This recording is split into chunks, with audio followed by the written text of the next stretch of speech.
안녕하세요. 반갑습니다. 하나님의 은혜와 평강이 늘 함께하는 금요일 되시기를 바라고 기도합니다. 그리스도를 전파함, 선행으로 구원받지 못함. 우리 첫 번째 구절 에베소서 2장 8절 9절 함께 암송하겠습니다. 너희는 그 은혜에 의하여 믿음으로 말미암아 구원을 받았으니 이것은 너희에게서 난 것이 아니요 하나님의 선물이라.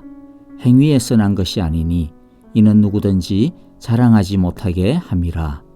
세 번역으로 외우겠습니다. 에베소서 2장 8절 9절 말씀.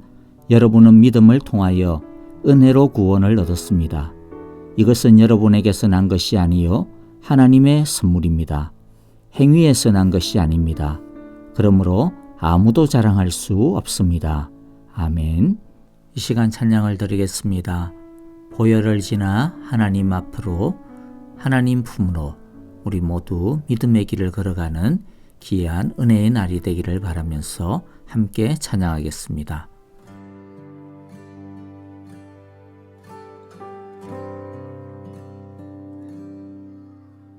보혈을 지나 하나님 품으로, 보혈을 지나 아버지 품으로, 보혈을 지나 하나님 품으로 한 걸음씩 나아가. 보혈을 지나, 보혈을 지나 하나님 품으로, 보혈을 지나 아버지 품으로, 보혈을 지나 하나님 품으로 한 걸음씩 나아가네. 존귀한 주보혈이, 존귀한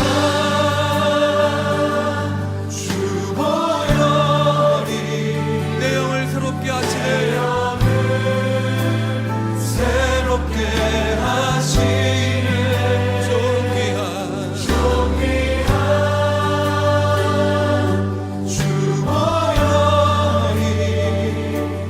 내 영을 새롭게 아멘. 우리 자매님들만 고백하겠습니다.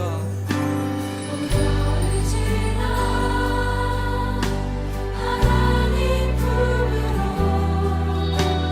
보혈을 지나 아버지 품으로, 보혈을 지나 하나님 품으로 한 걸음씩 나아가네. 형제님들 고백하겠습니다. 보혈을 지나, 보혈을 지나 하나님 품으로, 보혈을 지나 아버지 품으로, 보혈을 지나 하나님 품으로 한 걸음씩 나아가네. 다 같이 존귀한, 존귀한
이제 말씀을 보겠습니다. 오늘은 예레미야 52장 12절부터 23절입니다. 12절 제가 먼저 읽습니다. 바빌로니아 왕 느부갓네살 제19년 다섯째 달 10일에 바빌로니아 왕의 부하인 근위대장 느부사라단이 예루살렘으로 왔다. 그는 여호와의 성전과 왕궁과 예루살렘의 모든 건물, 곧 큰 건물은 모두 불태워 버렸다. 근위대장이 지휘하는 바빌로니아의 모든 군대가 예루살렘의 사변 성벽을 모두 헐어버렸다. 근위대장 느부사라단은 백성 가운데서 가장 가난한 사람들과 도성 안에 남은 나머지 사람들과 바빌로니아 왕에게 투항한 사람들과 나머지 기술자들을 모두 포로로 잡아갔다. 그러나 근위대장 느부사라단은 그 땅에서 가장 가난한 백성 가운데 일부를 남겨두어서 포도원을 가꾸고 농사를 짓게 하였다. 바빌로니아 군대는 여호와의 성전에 있는 놋새 기둥과 받침대 또 여호와의 성전에 있는 놋바다를 부수어서 모든 놋새를 바빌론으로 가져갔다. 또 속과 부삽과 부집개와 대야와 향접시와 제사를 드릴 때에 쓰는 놋새 기구를 모두 가져갔다. 근위대장은 잔과 화로와 대야와 솥과 등잔대와 향접시와 부어드리는 제사 때 쓰는 잔을 모두 가져갔다. 금으로 만든 것은 금이라고 하여 가져갔고 은으로 만든 것은 은이라고 하여 가져갔다. 솔로몬 왕이 여호와의 성전에 만들어 놓은 놋새로 만든 두 기둥과 놋바다와 놋 받침대 밑에 있는 놋새로 만든 소 모형 12를 모두 가져갔다. 그가 가져간 이 모든 기구의 놋새는 그 무게를 달아볼 수 없을 정도로 많았다. 기둥 한 개의 높이는 18자이고 둘레가 12자이고 기둥 속은 비었지만 놋새 두께는 손가락 4개의 너비다. 그 위에 놋새로 된 기둥머리가 있고 각 기둥머리의 높이는 5자이다. 그리고 놋새로 된 기둥머리 위 사방에는 그물과 석류 모양의 장식이 얹혀 있다. 다른 기둥도 석류 모양을 하고 있어 똑같이 장식이 되어 있다. 그물의 사방으로 매달린 석류는 모두 100개인데 밖에서 보이는 것은 96개이다. 아멘. 우리는 어제 유다의 불순종으로 인해 바빌론에 의하여서 유다가 멸망당하는 장면을 살펴보았습니다. 52장에서는 유다의 멸망을 3가지 장면을 통하여서 보여주고 있습니다. 첫째가 어제 우리가 살펴보았던 것인데요. 다윗 왕조의 멸망이었습니다. 그리고 둘째와 셋째 오늘 보게 될 것인데요. 성전과 예루살렘의 파괴, 그리고 유다가 포로로 끌려가는 것입니다. 이스라엘 백성들은 하나님의 언약에 의하여 이 3가지는 영원할 것이라고 믿었습니다. 이 하나님의 언약에 대한 확신이 그런데 아이러니하게도 이들의 불순종의 근거가 되었습니다. 이것은 유다 백성들이 갖고 있던 잘못된 확신의 근거들을 하나님께서 모두 거부하시고 파괴하시는 심판인 것입니다. 먼저 오늘 성전의 파괴에 대해서 좀 살펴보겠습니다. 성전의 파괴를 통해 우리가 붙들어야 하는 교훈이 무엇인지 알아봅시다. 하나님께서 그들에게 원하신 것은 입술로만 이것은 하나님의 성전이다 외치는 것이 아니라 언약이 요구하는 삶을 살아냄으로써 그분의 안전과 평안을 지키는 것입니다. 예레미야 7장 3절 4절에 보면 나 만군의 여호와 이스라엘의 하나님이 말한다. 너희의 모든 생활과 행실을 고쳐라. 그러면 내가 이곳에서 너희와 함께 머물러 살겠다. 이것이 여호와의 성전이다. 여호와의 성전이다. 여호와의 성전이다 하고 속이는 말을 너희는 의지하지 말아라 라고 말씀하셨습니다. 유다 백성들의 이러한 모습은 오늘날 우리에게서도 발견되는 것 같습니다. 우리는 우리의 공로가 아니라 하나님의 전적인 은혜로 구원을 받았다는 것, 우리의 구원은 취소되지 않을 것이라고 하는 이 귀하고도 거룩한 진리로 인하여서 오히려 때로는 오망방자하게 굴 때가 있습니다. 어쨌든 구원을 얻었으니까 천국 갈 것이니까 하나님이 다 용서해 주실 테니까 그런 생각에서 그런 것인지 몰라도 죄에 대해서 너무 쉽게 생각하는 경향이 보입니다. 하나님께서 우리에게 영원한 구원을 주신 것은 마음대로 살라고 주신 것이 아니라 실패도 두려워하지 말고 의를 위해 열심히 한번 살아보라고 주신 것입니다.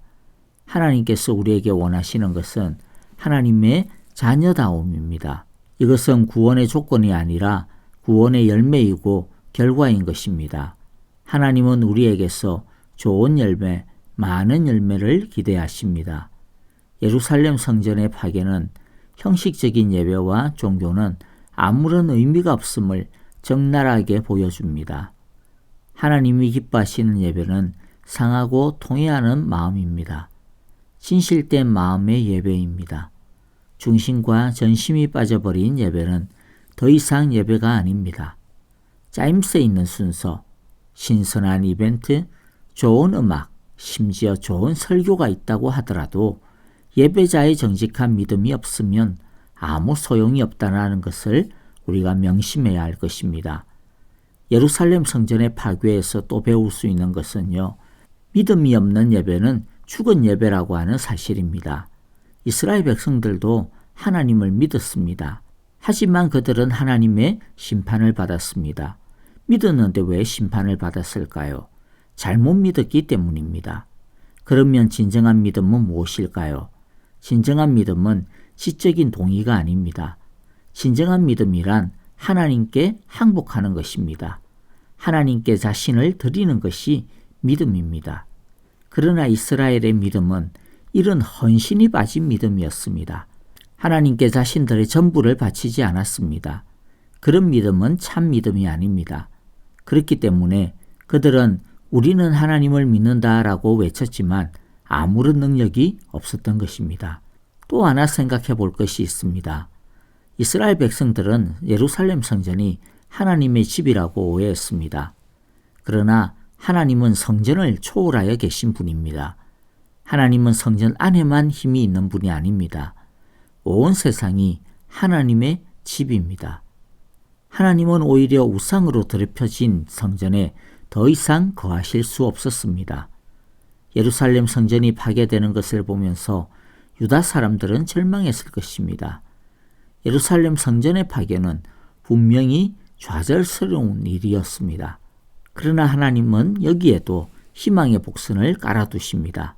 즉, 성전은 파괴되었지만 성전의 기명들은 파괴되지 아니하고 모두 바벨론으로 옮겨갑니다. 이것은 나중에 이스라엘 사람들이 다시 돌아오고 또 그런 다음에 성전과 성전 제사가 다시 회복되어질 것에 대한 암시입니다. 말씀을 마무리합시다. 하나님의 기쁨과 영광이 가득했던 예루살렘 성은 슬픔과 수치의 장소로 전락합니다. 그 원인은 불순종과 악행이었습니다. 하나님의 백성이 순종의 삶을 살지 못하면 하나님은 아름다운 땅을 누리는 자격을 거두어 가십니다. 다시 준비하여 돌아오라고 하시는 것입니다. 성도와 교회가 하나님의 말씀을 무시하면 결국 세상의 조롱거리가 되고 만다라고 하는 이것을 오늘 이 아침에 마음에 깊이 한번 새겨보았으면 좋겠습니다. 주님의 기도를 드리겠습니다. 하늘에 계신 우리 아버지, 아버지의 이름을 거룩하게 하시며 아버지의 나라가 오게 하시며 아버지의 뜻이 하늘에서와 같이 땅에서도 이루어지게 하소서. 오늘 우리에게 일용할 양식을 주시고 우리가 우리에게 잘못한 사람을 용서하여 준 것 같이 우리 죄를 용서하여 주시고 우리를 시험에 빠지지 않게 하시고 악에서 구하소서. 나라와 권능과 영광이 영원히 아버지의 것입니다. 아멘. 이제 이 시간 우리 찬양 드리고 또 기도하도록 하겠습니다. 어제도 소식을 전해드렸듯이 IT의 유경민 선교사님 위해서 우리 함께 계속 좀 기도했으면 좋겠습니다. 교회 건물을 세우고 있는 귀동마을에 이웃마을과 분쟁으로 인하여서 갱단들이 머신건을 들고 와서 살인을 하고 가옥에 방화를 하고 있습니다. 그동안 교회 건축을 하고 있었는데 건축 현장도 본당은 완성이 되었고 화장실 공사도 지붕하고 문 닫고 페인트를 하면 다 끝나는 상황이었지만은 생명의 위협을 받아서 더 이상 할 수 없어 철수를 하게 되었습니다. 빨리 평화적인 안정이 될 수 있도록 기도를 계속 부탁을 드리겠습니다. 새로운 소식이 들어오는 대로 또 알려드리도록 하겠습니다. 우리 아프신 성도님들을 위하여서 기도하실 때 특별히 박윤경 전도사님, 정계자 전도사님, 진봉자 집사님, 또 김윤호 아기를 위해서 기도해 주시고요. 또 여러분들 특별히 우리 이두상 집사님 지난 10월 6일부터 현재까지 하루에 거의 한 모금 정도씩 밖에 지금 음식을 삼키지를 못하고 계십니다.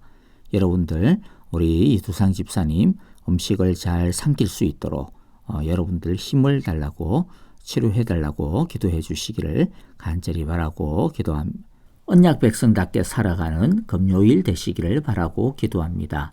안녕히 계십시오. 감사합니다.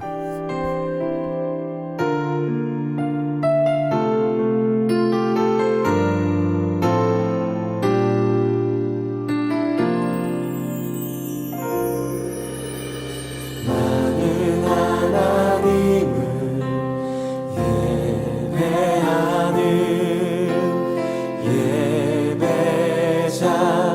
예배자입니다. 내가 서 있는 곳 어디서나 하나님을 예배합니다. 내 영혼 거룩한 은혜를 향하여 내 마음 완전한 하나님 향하여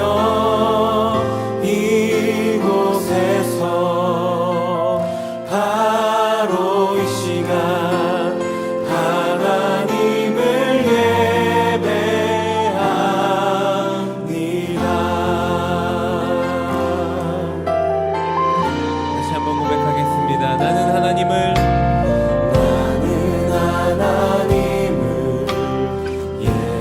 예배하는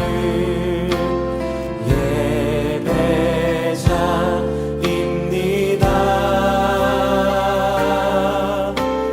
내가 서 있는 곳 어디서나 하나님을 예배합니다.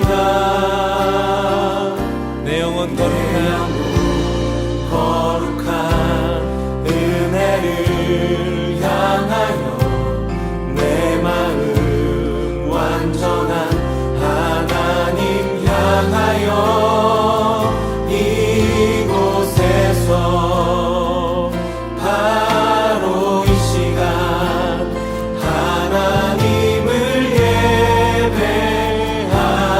예배합니다. 다시 한번 처음부터